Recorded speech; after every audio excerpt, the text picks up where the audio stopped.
আমার দুটো বাচ্চা, একটা প্রতিবন্ধী বাচ্চা আমার। আমি নিজে প্রতিবন্ধী, আমার বড় বাচ্চা প্রতিবন্ধী। আমি কোথায় যাবো আমরা?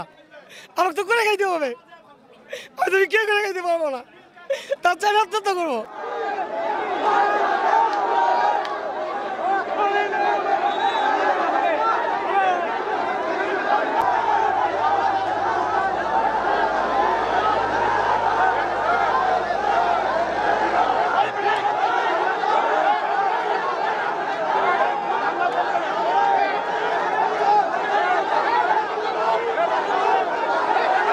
মানুষ আমি একটা ছোট দোকান করে খাই, আমার দোকানটা যদি ভেঙে দেয় তাহলে আমার আত্মহত্যা করার কোনো উপায় নেই আমাকে, কারণ আমি ভিক্ষা করে খাইতে পারবো না।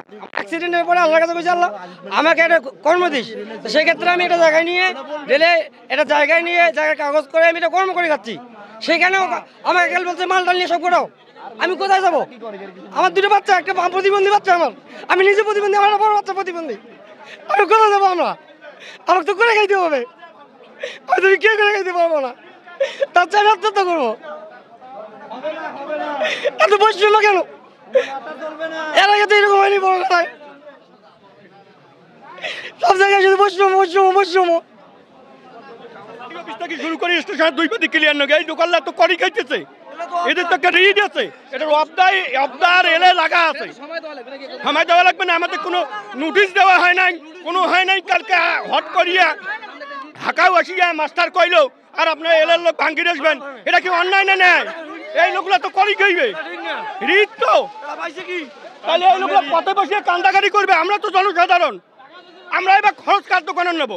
একটা লোকের হালকা 1,00,000 টাকা বাকি দিছে, এই দোকান ভাঙ্গি অসহায় হয়ে যাবে না এই এলাকার লোক? আপনাদের যদি এলে জায়গা হয়, আমি অসহায় পরিবার ছিলাম, আমি আমার যদি মৃত্যু হয় আমার মাটি দেওয়ার মতো জায়গা নেই, রেলের জায়গা ছাড়া। রেলের জায়গা আপনার মাটি দিতে দিবেন?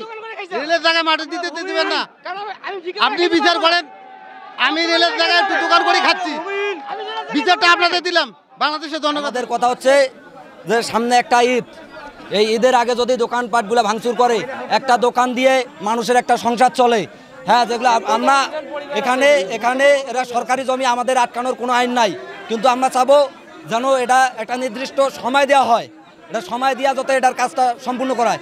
আর আমাদের আরেকটা দাবি হচ্ছে, যদি ভাঙতেই হয় তাহলে লালমনিরহাট থেকে ভাঙা শুরু করা লাগবে, বুড়িপানি পর্যন্ত সব কিছু ভাঙা লাগবে। লালমনিরহাট থেকে ভাঙতে আসতে হবে, তার আগে এখানে ভাঙা যাবে না। লালমনিরহাট থেকে আস্তে আস্তে যখন হাতিবান্ধা পার হবে তখন আসে এই বড় খাতার মাটিতে ভাঙা হবে, তার আগে এই বড় খাতার মাটিতে ভাঙলে আমরা এটা হতে দিব না। আর দ্বিতীয়ত কথা, যদি ওখান থেকে ভাঙ্গিও আসে, যেগুলা অবৈধ দোকান, যেগুলার কাগজপাতি নাই, ওগুলাকে সময় দেওয়া হবে, নির্দিষ্ট সময় দেওয়া হবে, অন্ততপক্ষে 3 মাস সময় দেওয়া লাগবে। বা ঈদের আগে কোনোভাবেই সম্ভব না, কারণ তার এই দোকানটা দিয়ে তার একটা ফ্যামিলি চলে। এখন যদি সেই দোকানটা ভাঙচুর করা হয় তাহলে তার ফ্যামিলিটা পুরাই মাঠে মারা যাবে। যেমন এই যে এনার কথাই আমি বললাম, উনি একজন প্রতিবন্ধী, ওনার পা নাই, ওনার যদি দোকানটা ভাঙা হয় তাহলে উনি কি করে খাবে? ওনার 2টা বাচ্চা আছে, ওনার তো আত্মহত্যা করা ছাড়া কোনো উপায় নাই। তাহলে উনি ভিক্ষা করা লাগবে, নয়তো আত্মহত্যা করা লাগবে।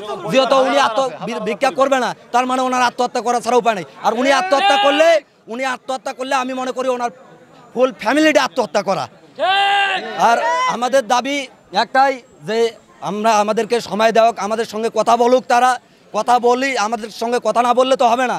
আমাদের সঙ্গে কথা না বলে যদি তারা ভাঙচুর করে, আমরা এটা কখনো হতে দিব না।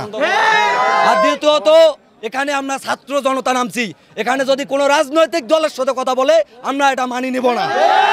এখানে যেহেতু ছাত্র জনতার হস্তক্ষেপ হয়েছে, তার মানে সবার সামনে তার সিদ্ধান্ত হবে, সবার সামনে, কোনো ভিতরে গোপনে কোনো সিদ্ধান্ত আমরা মানব না। আমাদের দাবি মানতে হবে,